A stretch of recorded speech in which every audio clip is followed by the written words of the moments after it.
Hello, this is Manesh Patel from Ichimoku Today is April 14, 2013. It's a weekly Ichimoku analysis for the global markets where we cover everything from Europe to Asia to Middle East and to North and South America. If this is your first time, welcome, and I hope you enjoy it. This is our normal disclaimer. This is for education use only. All charts today you're going to see are pretty much going to be from eSignal. Okay. Here are our contact details here. You can contact us at any of our office locations here, or you can email us at info@eiicapital.com. You could also go to ichimokutrade.com, access our blog, our forums, our free videos, also our multiple time frame email alerts. Everything is also available there. Okay, so first thing we're going to look at here is going to be our FTSE. This is the UK market. As you guys can see, previous week we had a down movement, then up movement. We're at a minor resistance level right now at 63.77. Support basically for the London FTSE is going to be 60.68. This is basically the German DAX here. German DAX, of course, also same thing, just like the UK market. Kind of the previous week went down. Last week, pretty much came up. It hasn't quite retested resistance here at 77.84, but it has a possibility of going there very soon. And if you could see from the supports, roughly around about 75.17. So this looks like it's going to try to at least pull back to about 75.17, hopefully this week or next week. If it does, there could be some buying opportunities there. If it holds that support level, if it doesn't hold that support level, this thing has a possibility, believe it or not, to go lower, to possibly even down to 7,000. So be very, very careful there. As you could see from the daily time frame, you could see it's trying to get for the thin part of the cloud and try to go bearish too. So it's going to be interesting to see exactly what happens in the next 2 weeks with a lot of these global markets, because a lot of them, just like here, even Paris, it's basically stuck between a small range here. It's butting against a resistance, just like the UK market of 37.33, and support's going to be basically about 36.07 for this one. So this will be interesting to see. Amsterdam here, doing the same thing. Resistance is basically 348. Support's going to be 339. Just kind of getting top heavy here. Amsterdam has been pretty strong, but now starting to show some signs of weakness. Spain here, you could see it break its support here, coming down here. Next support level is basically 76.32. Resistance is going to be basically right around 81.13 on this one. But this is starting to start a trend to the downside for the bearish time frame on the daily time frame. So keep an eye on this one, but that's just basically looks like one ugly pattern, just like here on Italy too. Italy here, support on this one 14,749. Resistance on this one is really going to be around 16,000. Nordic, which is very, very strong. Finally is sitting there, pulled back now, starting to do a little pullback here. So it looks like it's going to at least try to get to about 1100, which would be a good pullback level for this one. Resistance would be 1158. Oslo, also doing a pullback now finally. Hopefully it'll get to this support level here, 455. Resistance on this one's going to be 475. Switzerland, you could see it's pulling back. However, this is still very, very strong because it never broke its minor support, kind of bounced off there, unlike Nordic and Oslo. So Switzerland is still leading the pack out there in Europe. Support here is going to be basically 76.52. Resistance is going to be 78.62. So it's interesting going to see exactly what's going to happen with that in the next couple of weeks. Turkey, you could see here, kind of did a pullback here, broke some minor supports, came here. It's kind of flirting around where there's resistance again, which is 46.65, and then now its support's going to be basically at 44.61. Let's get rid of this one here, so that makes it very clear what this picture looks like here. Let's get rid of that too. So basically support is 44.61, resistance is 46.65. So this is retesting its resistance here, which is pretty strong too right now. Okay. Okay, this is South Africa. They changed the symbol on us, so we're going to have to use the FTSE. version of the Johannesburg for South Africa. Its value now is 2301. Just remember, this is a FTSE version. As you can see here, it's kind of broken the support 2320. So now this is pulling back finally. Hopefully this will sit there and get to about 2300 before it sits there and starts moving up again, but we'll have to see. We at least got to wait till it gets to 2300 before we can make any decisions whether it's going to stop there or keep on pulling back. Okay. So we've gone through there. Let's go down to the Middle East down here. Let's go to Saudi Arabia. If you look at Saudi Arabia, it's basically at its resistance is 71.89. Support on this one's going to be around 7,000. Really not doing anything. Looks like a trend here in the daily time frame, but here we just got to the top of the consolidation pattern right now. So it's going to be interesting to see what happens here. If Saudi Arabia breaks this level here, let's just call it 7,200, this thing can start a trend to the top side, so I'll definitely keep an eye on that one as definitely moving forward. Dubai is still very, very strong. You can see here it broke its resistance at 1957 and trying to get to about 2025 now.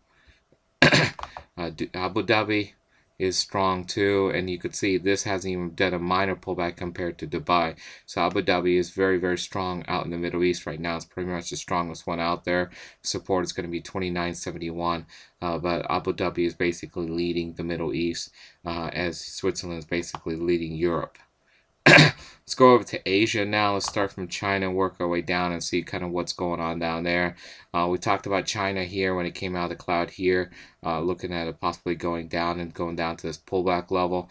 We've gotten to our pullback level here, 2306. This is kind of critical time now for the Chinese market. If it does not hold this level here, then it has a possibility of coming down here to 2000 at least to retest the low. If it holds here and start to make a move up to get to this pivot high again here, 2550, it can sit there and start a trend to the downside. So we're kind of at a do or die scenario for the Chinese market now. What it's going to happen in the next couple of weeks. Hong Kong, you could see it basically broke its minor support level here at 22,225. It looks like it's trying to go down to at least about, I would say, about 21,000, which would be a good pullback level. So that's going to be this next support. So we got to see exactly what happens there. Resistance on this is going to be 22,400. Korea, this should be interesting to see. Of course, with everything that's going on over here, it pretty much is consolidating right now. 250 is basically support. 257 is going to be its resistance. Japan, it's being very, very strong out in Asia and still continues its dominance to the top side. And you'll see the same thing pretty much for Tokyo too. Okay, so there's nothing really to talk about there. So Tokyo is definitely the markets out in Asia right now being bullish. The Indian Sensex market is basically pulling back as we thought it would here. Held its resistance right there at 19,245. Looks like it's at least going to get to the support at 17,975, around 18,000, let's say. And it'll be interesting to see exactly what's going to happen at that point. If it sits there and breaks there, then this thing's going to go to 17,000 at least. If it holds there, then it does have a possibility of going back to 20,000. So it's kind of almost at a do or die scenario when it gets to 18,000 for the Indian Sensex market. Malaysia, pretty much right against the resistance right now at 1696. It'll be interesting to see exactly what happens there. It bleeped up a little and then came back down. Next 2 weeks should definitely tell us if it's going to bounce off there or break through there. If it breaks through there, definitely start a trend to the bullish side. If it doesn't, it's probably going to come sit there and come retest this low here at 1590 in the next couple of weeks. Singapore market here pretty much held its resistance here at 54.73, and now it's trying to get to this pullback level here, 51.82. So it's going to be interesting to see exactly what happens there. It's do or die for the Singapore market. If it breaks us 51.82 level, and then pretty much the bullish potential here is pretty much going to be over. If it bounces off there, then at least come back to about 54.73, and then if it breaks that resistance, it has a potential to the upside. So it's going to be a very critical support level it's getting to. Australia, which was strong, it's finally going for a pullback right now. It's at a minor resistance level of 50.22. If that resistance level holds, this thing will sit there and pull back to about 47.50 at least. And then it'll be interesting to see exactly what's going to happen there. But Australia is very, very similar to pretty much Paris and Germany and the UK right now. So that market's kind of getting correlated, very similar to those markets there. Let's go to the America side. Let's start with the US. If you look at the US side here, still trending to the upside, the Dow is, so that's still very, very strong. S&P 500 is still very strong too, as you could see, still trending on both the daily and weekly. NASDAQ, however, a lot of people have been talking about how it's weak. It's weak compared to the S&P 500 and Dow, but this thing is still trending to the upside, both the daily and the weekly. Okay, so this is, even though people say it's weak, it's still weak, but it's trending very strong compared to various other global markets out there. Canada here, we're at a pretty much critical support level right now, which is 12,337. That's a very, very key level. It's got to sit there and hold in order for it to sit there and start a trend. If it breaks down there, then it's pretty much going to enter a consolidation pattern and has a possibility of getting to 12,000. If it holds there, it's got to sit there and basically break a minor resistance at 12,581 to start a trend to the top side. Mexico, which was strong, finally undergauging a pullback now. It's in a minor range right now, 43,970 and 42,775. Colombia, really not doing anything here. Can sit there and possibly break down, but it's not doing that at all either. So it's getting close to its resistance level of 13,542. But really not doing anything at all. So that's been a boring country exchange. Colombia here butting against the resistance at 34.90. If it breaks at 34.90, this thing can sit there and start a trend on both the daily and weekly. So keep an eye on that one for sure. Moving forward. Sorry, this is Argentina. Argentina, yeah, so this is butting against the resistance there. So this, if it breaks that resistance, it can start there and start a trend to the top side. So definitely keep an eye on Argentina as we move forward. Santiago, Chile, really not doing anything at all except consolidating between, I would say, about 41.20 and 46.05, kind of past the middle of the range right now. It's trying to go to the bottom.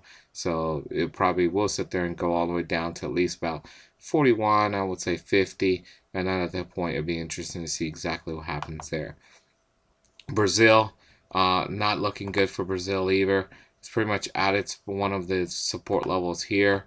It's kind of flirting around between there and possibly getting down to about 52,000. So this thing looks like it's just pretty much going to consolidate between 52,000 and 63,300. But it looks like it's trying to head to the bottom side, and then it'll be interesting to see exactly what happens from there. So the summary is pretty much, if you look at Europe, European countries out there, Switzerland is still very, very strong bullish compared to every country out there. If you look at Middle East, Abu Dhabi is pretty much leading the way. Saudi Arabia is at a major resistance where it can break it. If it does, it can sit there and start moving to the top side. If you look at Asia, pretty much Japan is still very, very strong. I think next would be Australia and then Malaysia. Malaysia is butting against resistance too right now. But China is on pretty much at a do or die type of scenario where it's at a major support. It's going to pretty much decide within the next couple of weeks what it's going to do around that support. If it breaks that support, it's going to sit there and go down to the retest the lows. If it sits there and holds there, then it has a possibility of retesting the resistance and starting a trend to the top side. If North and South America, the U.S. markets are still leading very, very strong, heavily up there. I think the Dow is probably more stronger than the S&P 500 right now. And then if you look at all the other countries right now, Argentina is against a major resistance. If it breaks that, it could start there and start a trend to the top side. Mexico is following, pulling back some. And Canada is kind of on the verge right now between, it's at a pullback level, but if it doesn't hold that pullback level, it's going to enter a consolidation pattern to retest the low. That's it for this week. I hope you enjoyed it. I'll speak to you next.